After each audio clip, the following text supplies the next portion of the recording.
Julian and Carolyn decided to go out and have a picnic lunch at the waterfall on Julian's family's property. At some point along this short, bumpy road, Julian spotted what looked like roadkill. This roadkill, it looked bigger than he was used to seeing. Carolyn, she didn't see it, and so Julian parked the car and they set up their picnic lunch. And they were there for about an hour, and then around 2:30 p.m., they realized it was time to go. And as soon as they began driving down this road, Julian remembered the strange roadkill he had seen on their way in. He stops the car right in the middle of this dirt road and he turns to Carolyn and says, "Hey, I think I drove past it.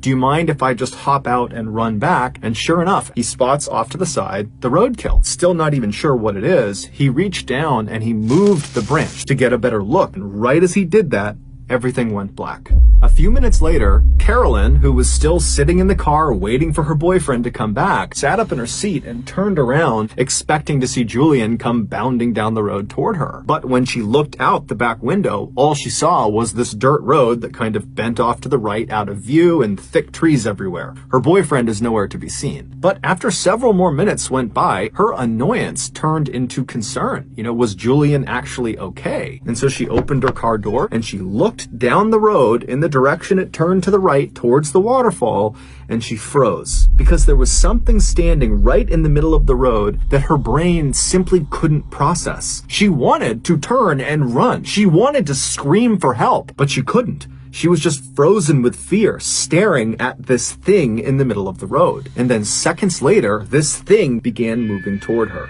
Around 3:30 p.m. that day, Julian's mother, who was at the house, realized her son had still not come back from his picnic. But after waiting on the front porch for 30 minutes and him not showing up again, she got really concerned. And so she went down onto their driveway, and when she reached the top of her driveway, she just turned. She happens to glance along the chain link fence that ran along the front of her property, and she noticed there was a plastic bottle that had been jammed through one of the chain links. She pulls the bottle out of the fence and she realizes there is a tightly rolled piece of paper that's inside of the bottle. And as she's reading it, her heart starts to race and she covers her mouth. This note was clearly intended for her to read because it was about what happened to Julian and Carolyn that day. The note, which was covered in all these strange satanic symbols, it generally communicated that Julian and Carolyn had been kidnapped.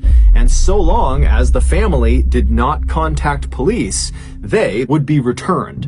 It didn't really specify what they were going to do to them, and there was no ransom. It basically just said, you better not tell police or else. Well, Julian's mother was terrified, and despite this threat, she still called the police. And so the police, they came out to her property, they inspected the note, and right away, they noticed at the bottom of the note, it was signed with the initials ONA. And so those initials, combined with these strange satanic symbols, led police to discover who ONA was. ONA was a cult. It was the Order of Nine Angles, and they are a self-professed satanic cult that operates primarily in Europe, but also has chapters in the United States, in Canada, in Russia, and also in Australia. This cult believes that Christians are the enemy of the world, and they need to be destroyed in order to institute a militaristic new world order they called the Imperium. This cult openly advocates for, and apparently practices, human sacrifice. Now, at first, they're thinking this has got to be a prank. I mean, Carolyn and Julian have only been gone for a couple of hours at this point, and all we have is this note in a bottle stuck into the fence. This does not seem like some huge conspiracy of a cult, but when Carolyn's parents found out about this note and how they were still missing, they would tell the police, 10 days ago, we received a letter in the mail that had strange satanic symbols all over it. It basically was threatening them not to go to police. But 10 days ago, they had no reason to go to police. And so they had just kind of dismissed it and not told anyone. But now it seemed fairly obvious that whoever was behind the kidnapping had clearly been watching both of their properties prior to the attack, which meant this was likely a more sophisticated kidnapping than it seemed. The police launched this huge air and land unmanned search all over Julian's family's property, but despite looking everywhere, they found no sign of the young couple. There was just nothing. And over the next few days, when still there was just no sign of Julian or Carolyn, the police began to prepare for the worst. Then something totally unexpected happened. 7 days after Carolyn and Julian went missing, a farmer was driving along this winding back road up in the mountains right near Alpine National Park. It's about 250 miles to the north. And so as this guy is driving along this road, he sees up ahead this young man and young woman who are barely wearing any clothes come stumbling out of the forest and kind of plop down on the side of the road. The farmer rolled right up next to them, and he rolled his window down and asked, hey, are you guys okay? And they got up and they kind of stumbled their way over to the car, and they introduced themselves as Carolyn and Julian, and they pleaded for his help. And so the farmer helped them into his car and he drove them to the hospital. It wasn't long before the police learned that Carolyn and Julian had been found and they were alive. And so very quickly they rushed up to that hospital near the national park. And when they got there, they spoke to doctors who would say, Carolyn and Julian are very traumatized. They're horribly sunburned. They're covered in bug bites, but they're okay. They're going to survive. And so the police went into Julian and Carolyn's room. They said, look, I don't mean to just jump right into the trauma you've just experienced, but we really need any information you can give us about what just happened. Who did this to you? Who brought you out here? Because if it's ONA and they're out in the Alpine National Park, we need to get out there and we need to stop them. And so Julian and Carolyn would both independently sit down and tell the police what happened to them. Here is the account that both Julian and Carolyn gave to police. 7 days earlier, when Julian reached down to kind of get that branch out of the way to get a better look at this thing, he heard sudden movement behind him, and as he turned, he didn't have a chance to see what was behind him, but he felt something hard smash him in the back of the head, and it knocked him unconscious. When he woke up, he knew right away that a significant amount of time had passed, because now it was dark out, and when he was struck, it was broad daylight, and he looked around him, and he had no idea where he was. He was in the middle of this forest, he had no clothes on, his wrists and his ankles were tied together, and he moved around, and he realized he had been tied to a tree that was right behind him. And then, amazingly, when he looks down, right next to him, underneath some leaves, is a knife. And so he's thinking, how in the world is there a knife right next to me? This almost seems like it was placed to be here for me. He picks this knife up, and he's able to cut the restraints, and then he's free. And so he takes this knife, and he has no idea where he's going, but he needs to get away. He doesn't know if whoever brought him here is going to come back. And so he just picks a direction, and he starts running. Shortly after Julian had been struck in the back of the head, Carolyn gets out of the car, she stands up, she turns, and she looks down the dirt road, and standing in the road, maybe 10 feet away from her, is this man wearing all black. He's got a black balaclava over his face, and he's looking right at her. And then this guy charges her. He tackles her to the ground, and she hears her attacker run off down the road. And then a couple of minutes later, she hears a car approaching, and it stops right near her. And then she hears the sound of a car door opening, someone walking up to her, and then they pick her up and they put her in the trunk of this car, and then the car kicks into gear and it starts driving away. And so for hours and hours, she lay in the trunk in this horrible position. And then after several hours, the car eventually turns on to some really bumpy road, and then it comes to a stop. And then she hears the sound of the driver open the door, the trunk pops open, and then this person pulls the blindfold off of her eyes, and he picks her up and he throws her on the ground. And then after he shuts the trunk, he walks over to Carolyn and he grabs her by the wrists and he begins dragging her into the woods. And after several minutes of being dragged, she gets dropped, and then this man with the balaclava, he walks back to the car and he gets a shovel. And when he walks over to her, he makes a special point of showing her the shovel. And then he rolls her onto her side, so she's positioned in such a way that she can see what he's doing. And then right in front of her, he takes that shovel and he begins digging a hole in the ground. And so Carolyn's watching him and she's thinking, he's digging my grave. And then finally, when the hole was apparently deep enough, he picked her up and he threw her into the hole. And so Carolyn at this point is literally anticipating death. And so she wriggles herself onto her knees and does the only thing she can think to do, which is just to pray.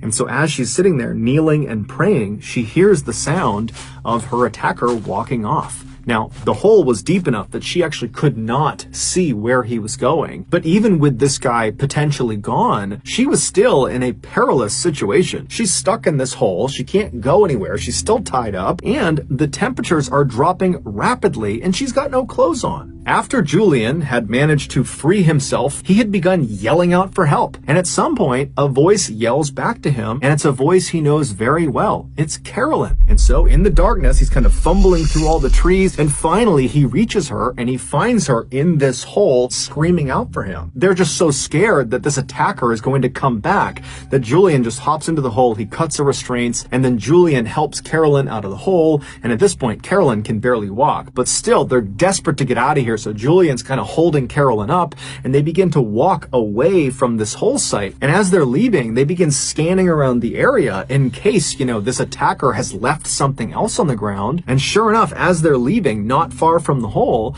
they spot lying up against a tree a sleeping bag, and rolled up inside of the sleeping bag was some food and some water. And so Julian and Carolyn, they can't understand how in the world this has happened. Both the horrible luck of being kidnapped and brought out here, and the unbelievable luck of finding life-saving supplies just laying nearby. They grab the sleeping bag, they grab the food and water, and they take off running. For the next 48 hours, the couple roasted during the daytime, and then at night, the temperatures would plummet, and they'd be freezing cold, and they'd get inside of their one sleeping bag, and they'd shiver together and do their best to ration some food and water. And they're telling themselves, to stay positive, that eventually, if they just keep on moving every day, they're going to find a person, they're going to find a road, they're going to find something that will save them. But to their horror, as they're stumbling through this mountainous, treacherous terrain, they found themselves stumbling back into the same area they had tried to run away from. There was the hole in the ground where Carolyn had been thrown inside of. Now, luckily, when they arrived back at this site, there was no one there. And it would turn out this accident likely saved their lives, because as they looked at this site, they saw propped up against a tree was a backpack. And so they ran over to the backpack, they opened it up, and there was food, water, some clothing, and a map of the area. Now, again, the couple is totally dumbfounded why they are just happening to find these life-saving supplies right when they need them. But at the same time, they're thinking, okay, well, if these supplies are sitting here, then certainly the person who has left them here, their attacker, they're going to be back soon. And so they just grabbed the backpack with everything inside of it, and they took off running. And for the next 5 days, they used that map as best as they could, and they eventually stumbled their way through the terrain, and eventually they reached that road where they stumbled out, and the farmer driving along the back road, he spotted them, and he brought them to the hospital. After hearing this story, the police very quickly organized a massive search around the area. They don't find the man with the balaclava. They don't find any sign of the ONA, but they do find that area where that hole had been dug that Carolyn had been thrown in. And when they searched that area, they found the shovel, they found some rope, and they found some duct tape. And when they brought that in to be examined, they couldn't believe what they discovered. All of those items belonged to Julian. And so the police went to Julian and confronted him with this information and said, "You're not telling us everything because these are your items." After some very serious police pressure was put on him, he cracked. The following is the real story of what happened. Julian, after picking Carolyn up, claimed to have seen some roadkill, but in reality, there was never any roadkill. That was completely made up. And so they drive the rest of the way into the waterfall, they have their picnic, they turn around, they head back, and then again, Julian says, "Hey, Carolyn, do you mind if I, get out to look at the roadkill?" And so he hops out and he runs his way out of sight. He makes his way to a tree where days earlier he had stashed his all black outfit, his black balaclava, and his knife, his shovel, his rope, his duct tape. It was all stashed. And so after getting all dressed up, he turned and began walking back towards Carolyn and his car. And when he turned the corner, he saw Carolyn was already standing outside of the car. And so he charged her, he threw her in his car, and then he got all of his supplies, he threw those in the car too, and he began driving away. And for 6 hours, he drove north all the way up to Alpine National Park.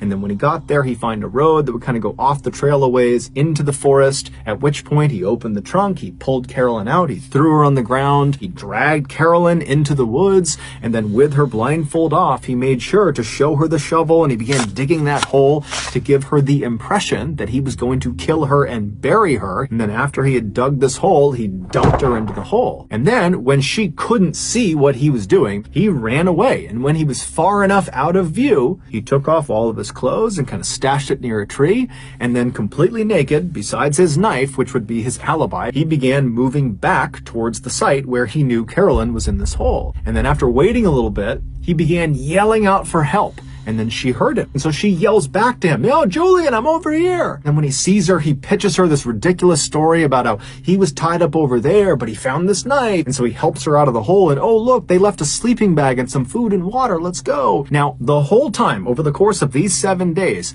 Julian knew exactly where he was. And so when they accidentally went in a circle and then found that backpack, that was intentional. That was not an accident. He had left the backpack there. And so that's why they had doubled back. And then 5 days later, after scampering through the wilderness, they magically found the road. But again, Julian knew where the road was. He had intentionally stayed out for the days that they were out there. And so after Julian tells the police all this, the police are like, okay, well, why did you do this? Julian would say, you know, he and Carolyn were both very committed to their faith, and they both believed in not having before marriage. But over time, Julian had gotten to the point where he just couldn't wait any longer. And so he had staged this entire kidnapping in order to hopefully coerce Carolyn into having sex with him. And so at the end of those 7 days, Julian finally just gave up. And so that's when they magically made their way out to the road and were rescued. Julian would also tell police that he was the one who wrote those notes prior to the kidnapping in hopes that they would believe the Order of the Nine Angles was behind all of this and he wouldn't get in trouble. Prior to his trial for kidnapping, Julian was out on bail and he decided he would just try to flee Australia. He dyed his skin a darker shade and he also dyed his hair darker, and then he attempted to use a fake Indian passport to go to India. But when he arrived in India, he was immediately found out and he was extradited back to Australia where he would stand trial. He was found guilty of kidnapping along with a host of other obscure charges, and he was sentenced to 7 years and 9 months in prison. Just know that I really appreciate your support, and until next time, that's going to do it. See ya.